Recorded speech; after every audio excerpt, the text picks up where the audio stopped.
Hey everybody, I'm Yvonne with Back to Earth Creations, and in this video I want to show you how to make little earrings out of these leather leaves. We're going to show you how to punch them, paint them, stain them, all the all the different things to turn them into some beautiful jewelry. So let's go ahead and get started. So I'm using a Central Machinery arbor press. This is a 1-ton press, and I'm using this leather die. It's kind of like a industrial cookie cutter. There'll be links to everything that I'm using down in the video description. I'm using a 7-ounce leather, and I've cut a few leaves already with the assistance of my husband, and I want to make some that are like mirrored. So I was doing my first cut smooth side up. I'm going to do the next cut this side up. I know there's a term for it, it just eludes me at the moment. And I'm going to position this, and then very carefully we're going to come through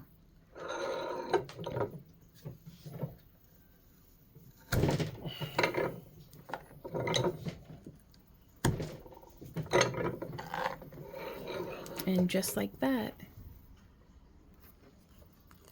we can take that off of there. And then I like to just use an awl to come in at the tip. Ooh, there we go, and just leverage that out of there.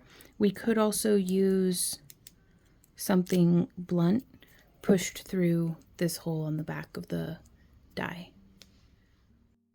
So you could cut out both of your leather pieces just without flipping the leather, but I think it gives it a nice effect. I mean, the finish is a little different because it's getting pinched against our cutting mat on the smooth side, but I do like that mirror finish, and really we don't have to worry too much about any texture because we are going to be cutting and tooling and doing some different things that way. So I'm using this push skiver to thin down the leather on the back just a little, and it's tricky because there's not a whole lot to hold on to, but that's all right. I'm just starting at the center of the leaf and then kind of just scraping down and away, and I just want to thin the edge of this a little bit, and I realize it's getting all fraffy, I don't know, all messy, but this is a little easier on the larger leaves because there's more room for me to hold and press down with what I'm doing without my fingers being in the way. Now we could have started with a thinner leather, but the concept for me still remains the same, that I wanted a nice thick leaf, and then we can shave those edges down, and I'm just going to do that to both of these because I like that tapered look. But you can do yours however you like. If you don't have a die in an arbor press, or I daydream about that 5-ton die clicker from Tandy. Maybe one day. Because my husband hurts his hands doing all the work I need done, and I appreciate him. But if I didn't have to be making him work that hard, that'd be cool. It's just nice having the right tool for the job. Okay, so there we are, and all that chaff and stuff, don't worry about that.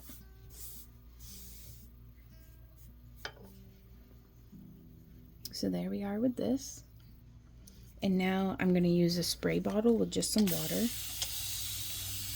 I don't like to push skive when my leaves are wet because my leather will have a tendency to stretch more than to actually just get cut and be good. So we're going to let that soak in. You can see it was just a spray on either side, and we're just going to let that soak in until it's not soggy looking anymore. So now that the moisture has soaked into our leaves, I'm just going to come through with an angled swivel knife. And again, this is kind of tricky when there's not a whole lot to hold on to, but that's all right. And I'm just going to do our center line and then just a few cuts, just very generic leaf, just following the little stems down into the different lobes of, this is pretty standard like white oak leaf. The red oaks have a sharp tip on their leaf points. Super technical terminology, but not a botanist, or at least just a hobbyist. But just following where the little stems would have been, or the little veins in the leaf would have been anyways. And that's as easy as that. And now we can come through with a textured pear shader, like this one here.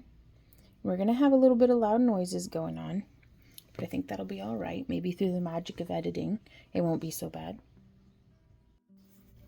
Now, I am going to be coming off of the edges of the leaves and kind of like smushing the heck out of them. Just trust the process.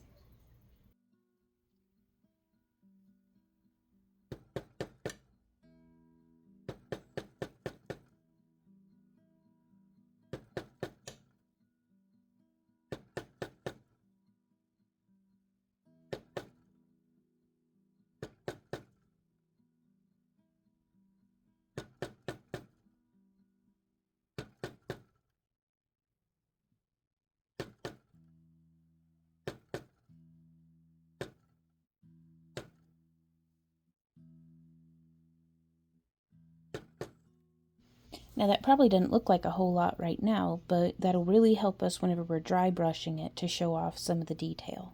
So I'm going to do that now to the other leaf.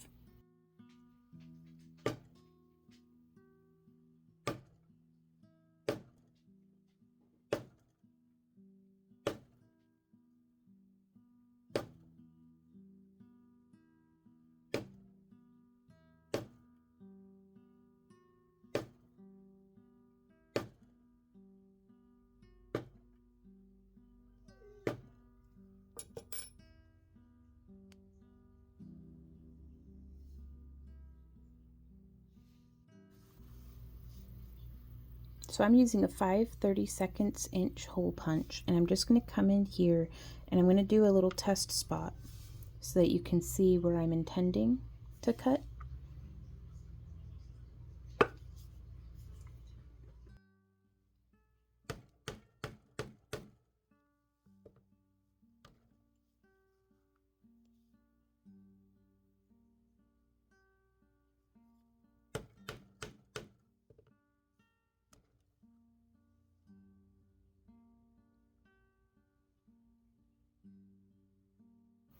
Now you could stain or dye.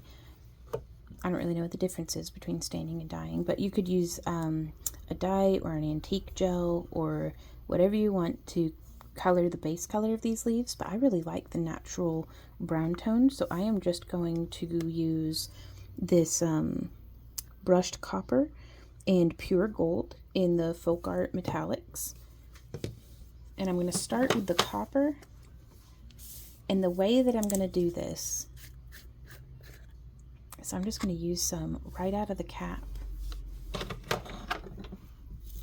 And this is a chip brush, just those real stiff bristles. And I'm just going to get some paint on there, and then I'm going to blot it off onto the side.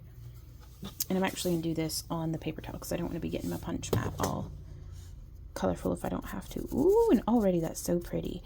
Now I'm just using that natural leather tone as our base color that I'm then painting this metallic over, but you could use all sorts of different, you know, get really color theory with it. And you could do like a purple underneath and dry brush it with like a metallic red and start building your tones on top of that. But again, I just like that nice plain. Black makes a really nice underbase if you really want your metallics to pop. It's all about what you're going for. You can make it pastel by just doing a white underbase, but I want to do the acrylic light enough that it's not forming a impermeable barrier on the surface of the leaf, because I still want to be able to burnish the edges and, you know, do the finishing work and get the sealer and everything on these. So once our copper has dried, And also, if you're new to leatherworking, I really think projects like the, oh, my paint's starting to get a little dry. I think projects, ooh, nope, not that dry though. I think projects like this are fantastic because it's not the end of the world if you don't get it completely right. Like, it's going to make way less difference on these earrings if they're not fully properly sealed than it would if you're making like saddlebags or something that's going to expose to the elements and stuff. So you can really practice and experiment with... Ooh, oh, I love that touch of gold. You can really practice and experiment with things like these earrings to get an idea for what color schemes and techniques that you like or don't like before branching out and doing larger projects where it is a little bit more crucial for, you know, certain steps to be done in a particular way. And so now I'm just dry brushing a little bit more of this gold. I think I still want to use some antique gel on it anyways. Let's see what happens if we do the acrylic first and then antique gel it. So I am all gloved up. I have my favorite color of the EcoFlow Gel Antiques, and that is Briar Brown. And I'm just gonna bloop, maybe. Oh, it's a new bottle, you guys. Time to take the lid off. Ooh. And we also get to test the shelf stability of this because I bought this back in 2019. So we'll see how that goes. So yeah, just a little bit of a bloop. Yeah, that looks exactly like how I feel like it's supposed to. And so the Gel Antique is fantastic for getting down into all the little nooks and crannies. I don't buy, oh, that's so pretty over the acrylics. So essentially what I've done here is I've used the acrylic paint as a repel, and that's going to just make it to where some spots aren't getting affected by our Gel Antique, but I want to get it down into all the crevices, into all the edges, just anywhere that the acrylic paint did not penetrate and permeate. I want it to get taken over by this antique gel. And really just a little bit. Oh, that's so pretty. Okay, and now I'm going to wipe the excess off of my hands. And I'm just going to go like 2 little squirts of water. I'm going to move off to a clean portion of my paper towel. And I'm just blotting and removing any little bits of antique gel that are dwelling on the surface of the acrylic paint. I want to make sure that there's not like a big old monstrous glob of it hiding anywhere. And then I'm going to want to let these dry fully before proceeding on to the next step, which shouldn't take very long. But yeah, you can see that really, I think that makes those just pop. So I've been on a little bit of an amber kick lately. I just can't get enough of these really intense orange. So I'm going to pick 2 little amber beads closer to the 3mm side than the 4mm side.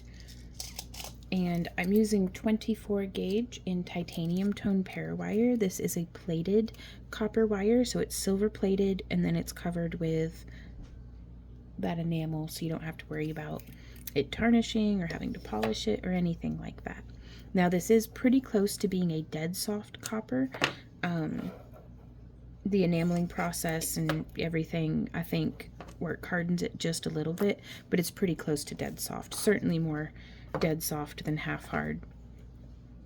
And so I've cut 2, let's see, these are 6-inch lengths of wire, and I'm just going to thread through till we find the center point, and I'm going to kind of bend off just to make sure that the bead is like kind of how I want it. And then I think we're going to thread through the front.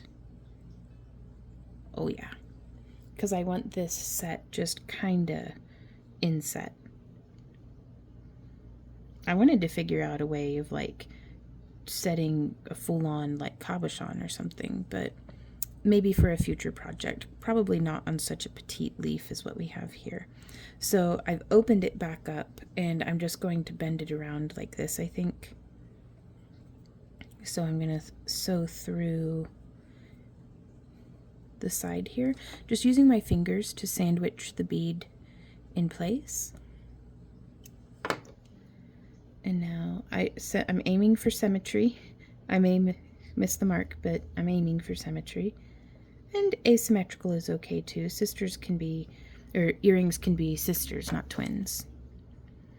But I'm just making sure to be consistent about which side I'm wrapping that wire through.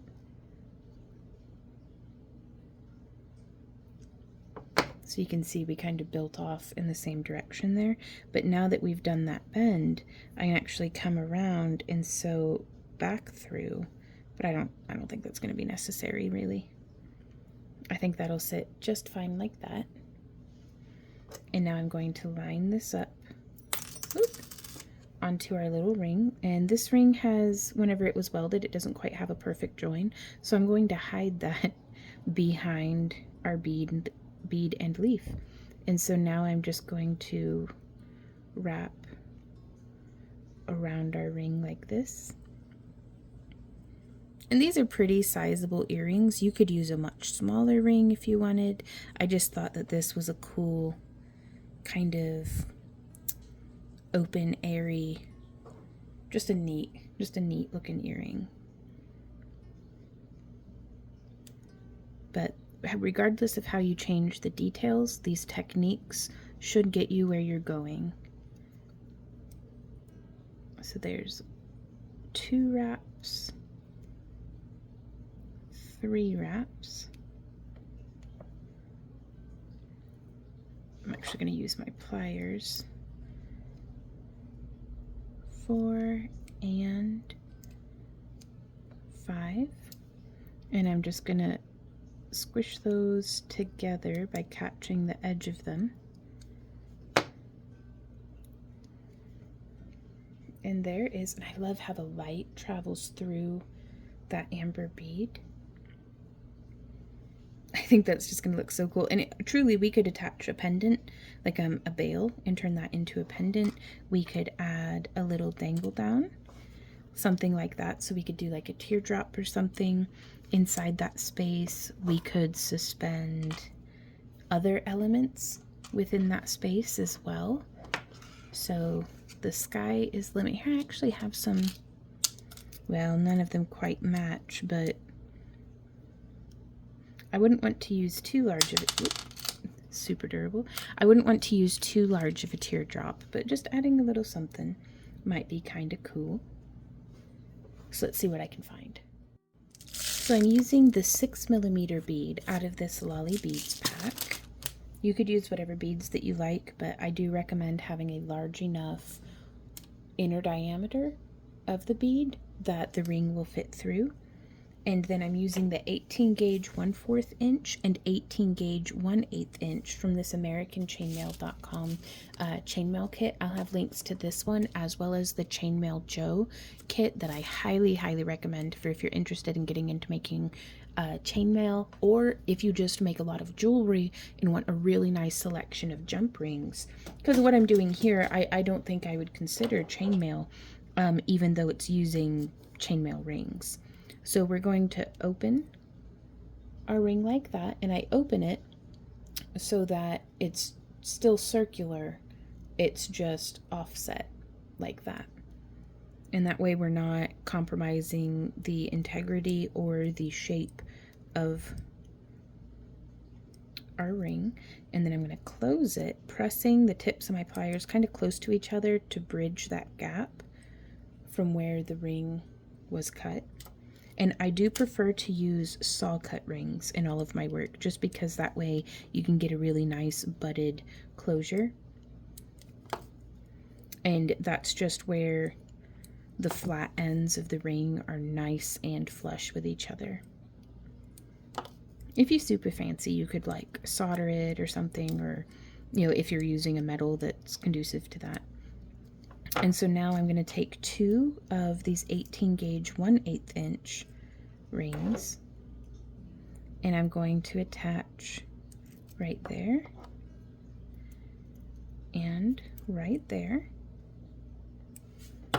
Oh, and I forgot to trim off our little wires here.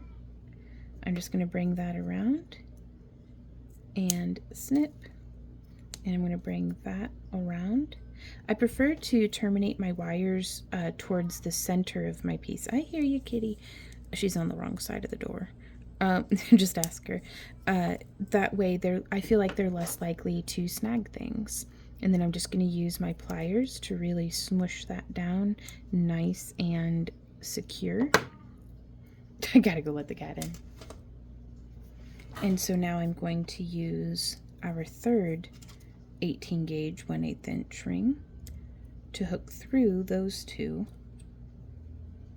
and then through our earring hook. And there will be links to all of these things down in the video description. I think I mentioned that before, and so that has a lot of free space. But I kind of like it. We could also have some super cute, where'd they go? I lost them. But I had some super cute little like square components, like square rings. Oh, there they are. And we could do something very similar with having like, I actually kind of like that better. Where if we joined it to the square ring, but then we wouldn't have enough space for the thing. I don't know, there's a bunch of different ways, y'all, that we can make this amazing. Because we could also do, ooh, let me try something. Okay, so I found these really cool charms in my tray that I'm going to actually remove our little loop from the top of here. Oh, there it goes. And do I have a file here by me? Kinda. I bet we could just use a regular old emery broid to great effect. A metal file works a little better, I think, but this is actually getting the job done pretty well. Don't breathe in any of that dust, though. So just getting that smoothed on down with your glittery file. But it works. Yeah, a metal file would get that done lickety split. So I'm going to do that to this next loop. Now, of course, it helps to try to remove as much material as flush as possible.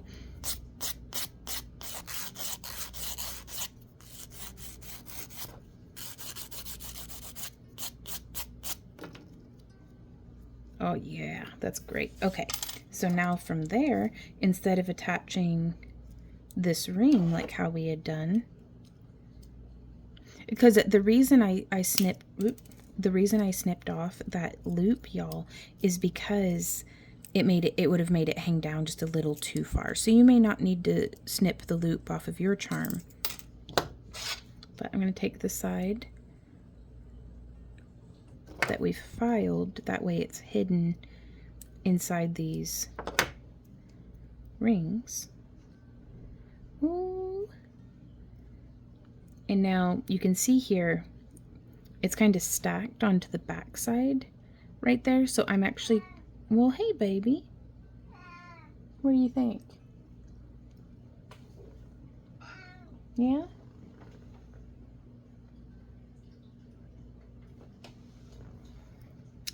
But with it stacked there on the back side,